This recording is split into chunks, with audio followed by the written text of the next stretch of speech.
दादी की बात सुन के अक्षत अपने ऑफिस के लिए निकल जाता है।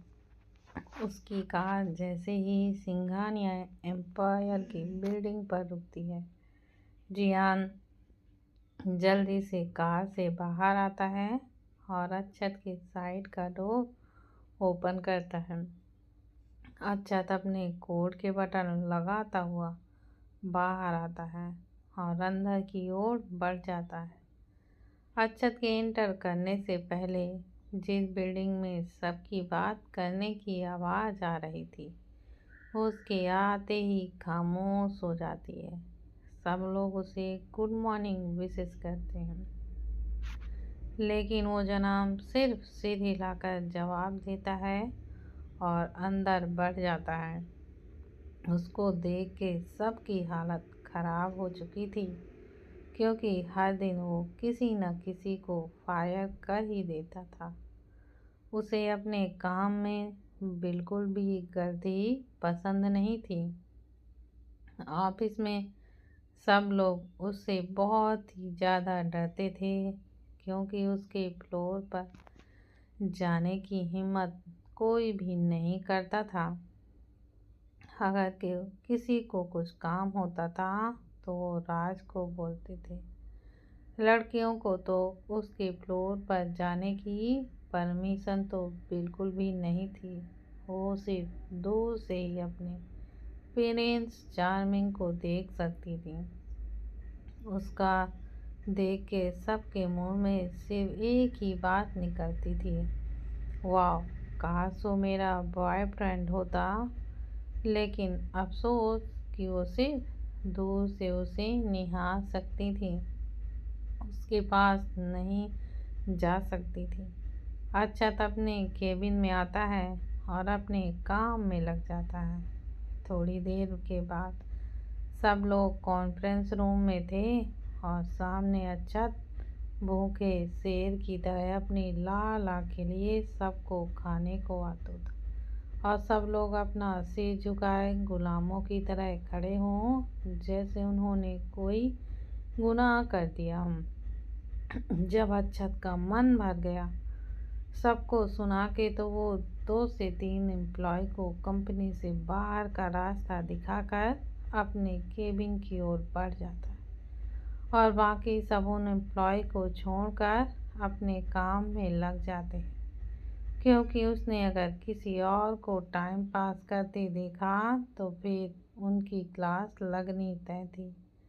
शैतान के दरबार में निकल गए एम्प्लॉय अपना सामान उठाकर बाहर चले जाते हैं। वहीं दूसरी ओर कुमकुम की क्लास दादी और सना जी के क्लास लग रही थी। दोनों से अलग अलग सवाल पूछे जा रहे थे, जैसे कि वो दोनों पहली बार कब मिले, उन दोनों को प्यार कब हुआ, पहली बार डेट पर कहाँ गए थे। लेकिन बेचारी कुमकुम तो सिवाय अक्षत के नाम के कुछ भी नहीं जानती थी, तो वो चुपचाप अपना सिर झुकाकर खड़ी रहती है। लास्ट में काफ़ी पूछने पर भी जब कुमकुम कोई जवाब नहीं देती, तो दादी उसे अपने पास बुलाती हैं। कुमकुम अच्छे बच्चों की तरह उनके पास जाकर बैठ जाती है और उसका हाथ अपने हाथों पर लेकर बोलती है, बेटा, मैं जानती हूँ तुम अक्षत को पहले से नहीं जानती। उसने जो कुछ भी कहा वो झूठ था। मैं उसके बाप को भी माँ हूँ। मुझे पता चल जाता है कि कब वो नालायक झूठ बोलता है और वो कब सच। मैं बातों को गोल गोल नहीं घुमाऊंगी, सीधे पॉइंट पे आती हूँ। बेटा, चाहे तुम उसे पहले से जानती थी या नहीं, इस बात से कोई भी फर्क नहीं पड़ता। मैंने पॉइंट ये है कि अब तुम दोनों की शादी हो चुकी है, एक रिश्ता है तुम दोनों के बीच में। मैं मानती हूँ ये थोड़ा टेढ़ा है। दादी की बात सुन के कुमकुम तपाक से बोलती, दादी, आपका पोता थोड़ा नहीं पूरा ही टेढ़ा है। कुमकुम की बात सुन के सना जी और दादी दोनों ही हंसने लगते हैं। वहीं जब कुमकुम को रियलाइज होता है कि उसने क्या बोला, तो अपना सिर झुका के बोलती है, सॉरी। उसकी बात सुन के दादी बोलती है, बेटा, तुम्हें सॉरी बोलने की ज़रूरत नहीं है। मैं जानती हूँ उसे वो पूरा ही टेढ़ा है, नालायक, थोड़ा गुस्से वाला है, लेकिन उसे गुस्सा तभी आता है जब कोई गलती करता है, लेकिन गुस्से में वो पूरा यमराज बन जाता है। अपनी फैमिली से बहुत प्यार करता है और अब तुम भी इसी फैमिली का हिस्सा हो। अभी उसने तुमसे किस वजह से शादी की है ये भी मैं जानती हूँ, और मैं चाहती हूँ कि ये शादी प्यार में बदले। वो बचपन से ही अकेला रहता आया है, इसलिए उसको अपना प्यार किसी को जाहिर करना बिल्कुल भी नहीं आता। अब तुम्हें ही उसको संभालना है। बोलो बेटा, करोगे ना मेरे पोते को पूरा? आप उसे खुश रहना सिखाओगे ना? दादी की बात सुन के कुमकुम हाँ में अपना सिर हिला देती है। कुमकुम की बात सुन के दोनों के ही चेहरे खिल जाते हैं। तभी कुमकुम बोलती है, दादी, मुझे आपसे कुछ बात करनी थी। हाँ बेटा, बोलो ना, दादी बोलती हैं। दादी, मैं मेरी जॉब में वापस जाना चाहती हूँ। कुमकुम की बात सुन के दादी बोलती हैं, पर बेटी, इतनी बड़ी कंपनी है आपकी, आप उसे ज्वाइन कर लीजिए। सब कुछ अब आपका ही है। सिंघानिया एम्पायर की क्वीन हैं आप। दादी की बात सुन के कुमकुम बोलती है, नहीं दादी, मैं अपनी काबिलियत से आगे बढ़ना चाहती हूँ। प्लीज़ दादी, मना मत कीजिए, मैं वापस उसी कंपनी में जाना चाहती हूँ। कुमकुम की बात सुन के दादी भी मना नहीं कर पाती और उनकी बात सुन के कुमकुम का चेहरा भी खिल उठता है। वहीं दूसरी ओर एक लड़की ब्लैक कलर की ड्रेस में अपनी हाई हील के शोर के साथ अक्षत की ऑफिस में एंटर करती है। उसकी ड्रेस इतनी छोटी थी कि उसको कवर कम और रिवील ज़्यादा हो रही थी। उसको देख के सब अपने मन में बोलते हैं, लो आ गई चुड़ैल। वो सीधा लिफ्ट में जाती है और टॉप फ्लोर का बटन प्रेस करती है। लिफ्ट में वो अपने बैग से मिरर निकाल के खुद को चेक करती है कि कहीं उसका मेकअप तो खराब नहीं हुआ है। लिफ्ट के खुलने से पहले वो फिर से अपना मेकअप करके खुद को हसीन बनाने की कोशिश करती है, लेकिन अफसोस तो मेकअप से थोड़ी कुछ होता है।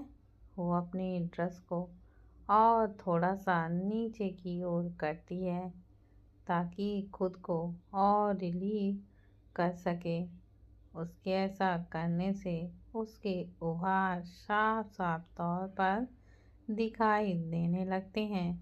वो पूरे एटीट्यूड के साथ अक्षत के केबिन की ओर बढ़ जाती है और बिना नॉक किए ही अंदर चले जाती है। जब अक्षत देखता है कि कोई उसके केबिन में बिना नॉक किए ही आ गया, तो गुस्से से दांत पीसते हुए बोलता है, तुम से कितनी बार कहा है मैंने मीरा कि मेरे केबिन में आने से पहले नॉक किया करो और रोज़ रोज़ यहाँ मत आया करो। मुझे काम करना होता है, तुम्हारी तरह मैं बिल्कुल भी फ्री नहीं हूँ। अक्षत के गुस्से को देख के मीरा अपना गुस्सा अंदर ही अंदर दबा लेती है और फिर उसके पास जाकर झुकते हुए, जानबूझ के झुकते हुए ज़बरदस्ती गले लगाकर बोलती है, दोस्तों से मिलने के लिए कौन बता कर आता है, और मैं तुम्हारी दोस्त हूँ। मैं तो ऐसे ही आऊँगी बिना नॉक किए हुए। एग्जैक्टल माई पॉइंट इस मीरा, तुम मेरी दोस्त हो, बीबी नहीं। तो आगे से नॉक करके ही अंदर आना। और उसे खुद से अलग कर देता है और आगे बोलता है, ये बात बात पे मुझसे चिपकना मत करो, दूर रह के बात किया करो, समझी। अक्षत की बात इतनी बातें सुनकर कड़वी मीरा को गुस्सा तो बहुत आता है, लेकिन वो कुछ नहीं कर पाती, क्योंकि अगर उसने कुछ किया तो अक्षत के सामने उसकी इमेज जो खराब हो जाती। मीरा गुस्से से अपने दांत पीसते हुए अपने मन में बोलती है, बीवी तो तुम्हारी मैं ही बनूंगी, तुम बस देखते जाओ। अच्छा, फिर तुम्हारी ये सारी अकड़ ना निकाल के रख दी तो मेरा नाम भी मीरा करना नहीं। तभी केबिन का डोर फिर से खुलता है और राज अंदर आता है। राज को देख के अक्षत एक चैन की सांस लेता है, क्योंकि उसे मीरा की प्रेजेंस बिल्कुल भी पसंद नहीं थी। वो सिर्फ उसे इस वजह से झेलता था क्योंकि वो उसके डैड की दोस्त थी की बेटी थी। राज के आते ही अक्षत उसके साथ काम में बिजी हो जाता है। वो मीरा को ऐसे इग्नोर कर देते हैं जैसे कि वहाँ वह एग्जिस्ट ही ना करती हो। मीरा कभी देर तक उनसे बात करने की कोशिश कर रही थी, लेकिन वो दोनों उसको दूध में मक्खी की तरह बाहर कर देते हैं। मीरा अपनी बेइज्जती बर्दाश्त करके थोड़ी देर बाद पैर पटकते हुए वहाँ से चली जाती है। उसके जाते ही राज जोर जोर से हंसने लगता है और बोलता है, गई चुड़ैल। नहीं नहीं, चुड़ैल नहीं, सूप न खा। बेचारी तेरे साथ शादी करने के सपने देख रही हूँ, लेकिन उसको इस समझ की अब तू सिंगल नहीं रहा। वैसे जिस दिन उसको कुमकुम भाभी के बारे में पता चलेगा, इसका तो पक्का है ऊपर का टिकट कट जाएगा। उसकी बात सुन करके अक्षत भी कुमकुम के बारे में सोचने लगता है। उसे सुबह कुमकुम को साड़ी पहनाना याद आ जाता है और उसके फेस पे एक छोटी सी स्माइल आ जाती है, जो इतनी छोटी होती है कि शायद उसे खुद को भी पता न चलता।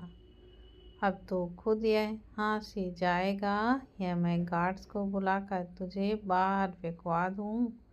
अच्छा, तो अपनी आईब्रो उठा के राज को बोलता है। उसकी बात सुन के राज मुंह बनाते हुए वहाँ से चला जाता है। उसके जाने के बाद अक्षत फिर से अपने काम में लग जाता है। रात को राज और अक्षत घर आते हैं और अपने अपने रूम में फ्रेश होने के लिए चले जाते हैं। उनके आते ही दादी कुमकुम को अक्षत को कॉफ़ी देने के लिए बोलती है। थोड़ी देर में कुमकुम कॉफ़ी बनाकर रूम में जाती है और अक्षत को वहाँ ना देखकर खुश हो जाती है। वो जल्दी से कॉफ़ी को रखकर वहाँ से जाने लगती है कि अचानक से अक्षत, जो कि वॉशरूम से बाहर निकल रहा था, उसका पैर कारपेट से उलझ जाता है और वो कुमकुम के साथ गिर जाता है। कुमकुम उसके नीचे थी और उन दोनों की सिचुएशन कुछ ऐसी थी कि दोनों को हाय आपस में टच हो गए थे। कुमकुम की तो आंखें ही बाहर आने को हो गई थी। वो जल्दी से अक्षत को धक्का देती है और बाहर भाग जाती है। उसके हंसने के बाद अक्षत उठता है और अपने बालों में हाथ फेर के बोलता है, इस लड़की से डर कर ही रहना होगा मुझे, वरना ये मुझे पागल ही कर देगी। अच्छा, शावर लेकर बाहर आता है। उसने अपनी बॉडी पे सिर्फ और सिर्फ टॉवल लपेट कर रखा था। वहीं रूम में कुमकुम, जो कॉफ़ी रख के भागने के फिराक में थी, अक्षत रूम में आता है कि अचानक उसका पैर कारपेट से उलझ जाता है और वो कुमकुम के ऊपर गिर जाता है। उन दोनों की लिप्स आपस में टच हो जाती हैं। कुमकुम की आंखें हैरानी से बड़ी हो जाती हैं। वहीं अक्षत के फेस पर कोई रिएक्शन नहीं थे। कुमकुम जल्दी से होश में आते हुए अक्षत को धक्का देती है और फिर वह रूम से बाहर की ओर भाग जाती है। अक्षत उसकी हरकतों को देखकर हल्के गुस्से में बोलता है, इस लड़की की इतनी हिम्मत कि उसने मुझे धक्का मारा, मैं उसको छोड़ूंगा नहीं। अक्षत कपड़े पहन के बाहर आ जाता है और देखता है कि कुमकुम उसकी माँ के साथ बैठी थी। ये देख के अक्षत की आंखें एकदम से छोटी हो जाती हैं।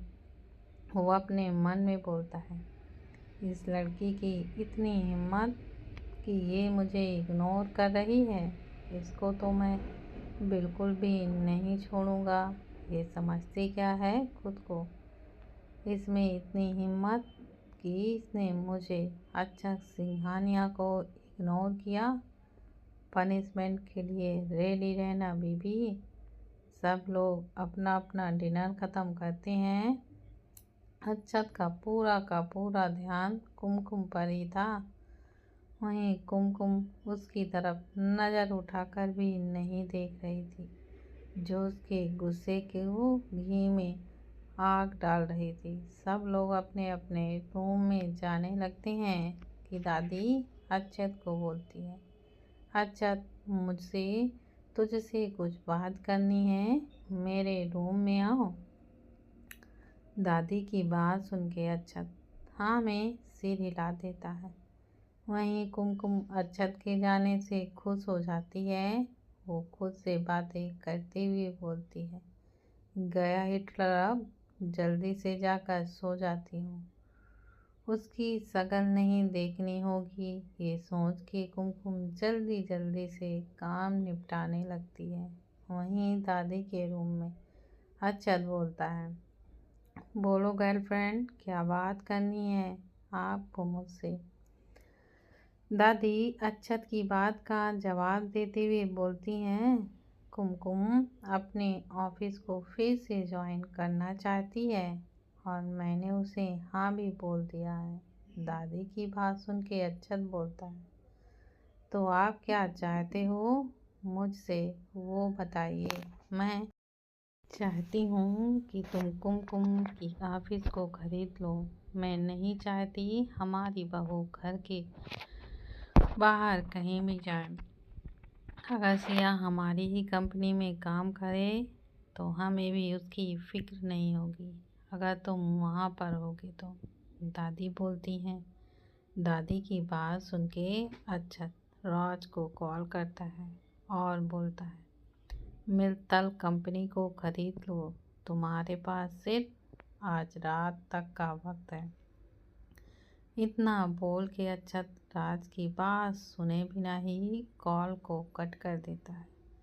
वहीं राज अपने फ़ोन को घूरते हुए बोलता है, ये कभी भी नहीं सुधर सकता है, और इतना बोल के वो अपने काम में लग जाता है। वहीं कुमकुम खुद से ही बातें करते हुए जा रही थी। कुमकुम जल्दी जल्दी चल, इससे पहले कि वो राक्षस रूम में आ जाए, फिर अपनी भूत सी शक्ल दिखा के तुझे डराए, उससे पहले ही जल्दी से जाके सो जा। वहीं अक्षत ऊपर वाले फ्लोर से उसकी बातें सुन के लाल पीला हो रहा था। वो गुस्से से अपनी मुट्ठियाँ बंद कर लेता है और रूम में चला जाता है। कुमकुम जल्दी जल्दी भागते हुए रूम में आती है कि अक्षत रूम का डोर बंद करके उसे कमर से पकड़ के दरवाजे पर लगा देता है और खुद उसके बिल्कुल पास खड़ा हो जाता है। वो दोनों इतना ज़्यादा पास होते हैं कि हवा भी उनके बीच के पास से ना हो सके। कुमकुम अक्षत कितने पास होने से एकदम सी रह जाती है। वहीं अक्षत के ठंडे हाथ कुमकुम की खुली कमर पर उसकी हालत खराब करने के लिए चल रहे थे। कुमकुम डर से अपनी आंखों को कसकर के बंद कर लेती है, तो वहीं अक्षत उसे बस एकटक देखे ही जा रहा था। अब क्या हुआ? अब नहीं करनी तुम्हें चपड़ चपड़? थोड़ी देर पहले तो मेरी बहुत ही तारीफ कर रही थी, अब तुम्हें डर नहीं लग रहा मुझ जैसे राक्षस से? और तुम्हारी हिम्मत कैसे हुई मुझे धक्का मारने की? कुमकुम की तो सांसें ही उसके गले में अटक गई थीं। अक्षत की बात सुन के वो उसकी बातों का कोई जवाब नहीं देती। उसके चेहरे पे पसीने की बूंदें उभर आई थीं, जो देख के न जाने क्यों अक्षत के चेहरे पर एक छोटी सी स्माइल आ जाती है। वो अपने हाथों से कुमकुम के चेहरे पर आए हुए बालों को उसके कानों के पीछे कर देता है। अक्षत के छूते ही कुमकुम अपनी साड़ी को मुट्ठियों में भर लेती है। कुमकुम के कांपते हुए होंठ देख के ना जाने क्यों अक्षत अपना कंट्रोल खो रहा था। वो धीरे धीरे कुमकुम के होठों की ओर बढ़ने लगता है, लेकिन फिर अचानक रुक के उससे पूछता है, क्या तुम्हारा कोई बॉयफ्रेंड है? अक्षत की बात सुन के कुमकुम ना में सिर हिला देती है, जो देख के अक्षत के दिल में हजारों तितलियां उड़ने लगती हैं। कुमकुम आंखें बंद किए ही बहुत ही मासूम सी शक्ल बना के बोलती है, प्लीज मुझे जाने दीजिए। जो सुन के अक्षत को पता नहीं क्या ही फील होता है कि वो कुमकुम के आगे से हट जाता है। कुमकुम अक्षत के हटते ही भागने को होती है कि अक्षत फिर से उसकी कमर पकड़ के खींच लेता है और बहुत ही सेंसिटिव वॉइस में उसके कान में धीरे से जाकर बोलता है, आज जाने दे रहा हूँ बीबी, रोज रोज ऐसा कुछ भी नहीं होगा। और इतना बोल के कुमकुम को वह छोड़ देता है और अपने काम में लग जाता है। वहीं कुमकुम जल्दी से चेंज करके सोफे पर जाके सो जाती है और खुद को ब्लैंकेट से ऊपर तक कवर कर लेती है। एक बार फिर कुमकुम की हरकतें अक्षत के चेहरे पर मुस्कुराहट ला देती हैं। नेक्स्ट मॉर्निंग अक्षत की नींद खुलती है तो कुमकुम रूम में नहीं थी। एक सर्वेंट आकर उसे कॉफ़ी देकर चला जाता है। थोड़ी देर में आरव भी जल्दी से रेडी होकर नीचे हॉल में जाता है और सभी को गुड मॉर्निंग विश करता है। उसके बाद सब लोग नाश्ता करते हैं। कुमकुम आज जल्दी जल्दी नाश्ता कर रही थी। उसको एक दादी बोलती है, बेटा धीरे धीरे खाओ।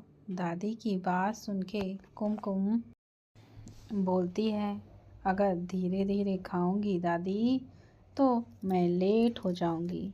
बेटा आप लेट नहीं होंगे, अच्छा था आपको ऑफिस छोड़ देगा। दादी की बात सुन कर के कुमकुम का खाना ही गले में अटक जाता है। उसकी आंखों के सामने कल रात का सीन आ जाता है और वो जोर से चीखते हुए बोलती है, नहीं दादी बिल्कुल भी नहीं, मैं खुद ही चली जाऊंगी। इनफैक्ट मैं चली ही जाती हूँ। और जल्दी से सबको बाय बोल के उनकी बात सुने बिना ही वहाँ से भाग जाती है। वहीं अक्षत की आंखें छोटी हो जाती हैं। वो गुस्से से बोलता है, इस लड़की की प्रॉब्लम क्या है? लेकिन कोई बात नहीं बीबी, बताता हूँ आज तुम्हें। तो मैं आज तुम्हें झटका नहीं दिया तो तुम मेरी बीवी नहीं और मैं तुम्हारा हस्बैंड हॉबी नहीं। और एक डेविल स्माइल करता है। वहीं बाकी सब उसे घूर कर बस देखे ही जा रहे थे। अक्षत सबकी ओर देख के बोलता है, प्लीज़ आप सब मुझे ऐसे मत देखिए, मैंने कुछ भी नहीं किया है। और हाँ, बाय, मुझे ऑफिस के लिए देर हो रही है। वह इतना बोल के वो भी वहाँ से निकल जाता है। वहीं दूसरी ओर कुमकुम अपने ऑफिस पहुँचती है कि तभी उसे किसी के डांटने की आवाज़ सुनाई पड़ती है। अब क्या करने आई है तू? यहाँ पीछे 2 दिनों से तू मुझे बिल्कुल याद नहीं आई मेरी। यह तक कि मैडम आप तो इतनी बिजी हैं कि आपके पास तो मेरा फ़ोन उठाने की भी फुर्सत नहीं है। अरे यार, अब बस भी कर, और कितना डांटेगी यार। जिया, मुझे मुझे एक बार बोलने का मौका तो दे, मैं तुझे सब कुछ एक्सप्लेन कर दूंगी। ये है जिया, कुमकुम की इकलौती दोस्त, थोड़ी मुंहफट लेकिन दिल की बिल्कुल साफ। खूबसूरती में कुमकुम को टक्कर देती है, लेकिन थोड़ी कमी रह जाती है। ऊपर से मैडम को गुस्सा नाक पे ही रहता है। अगर कोई कुमकुम को कुछ कह दे तो ये उसको सिर भी फोड़ देती है। ऐसी है इन दोनों की दोस्ती।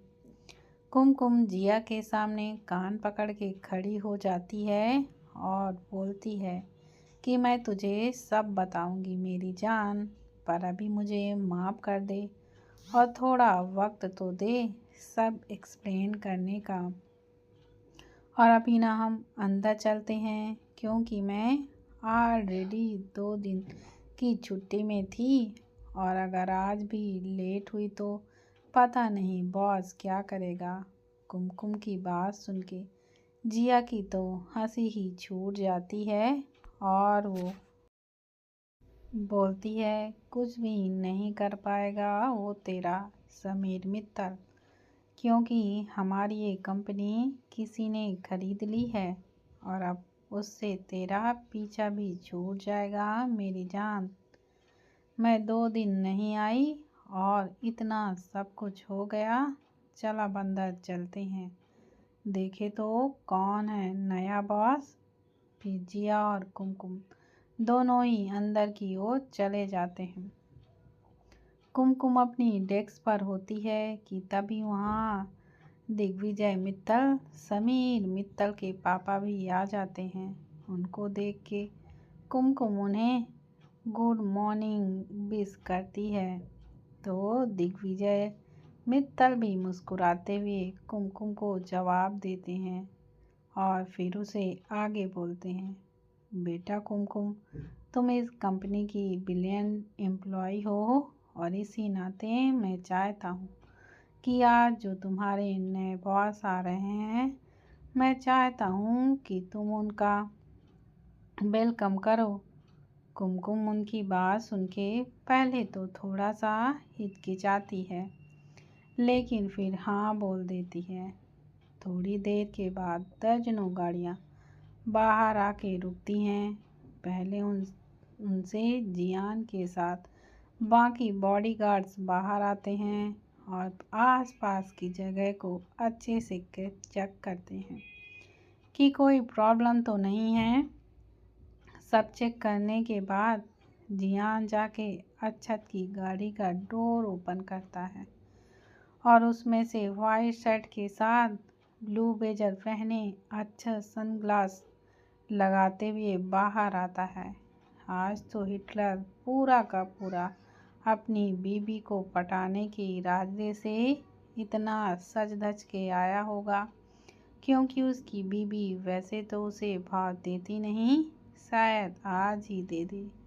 दिग्विजय जी अपने बेटे के साथ बाहर आते हैं।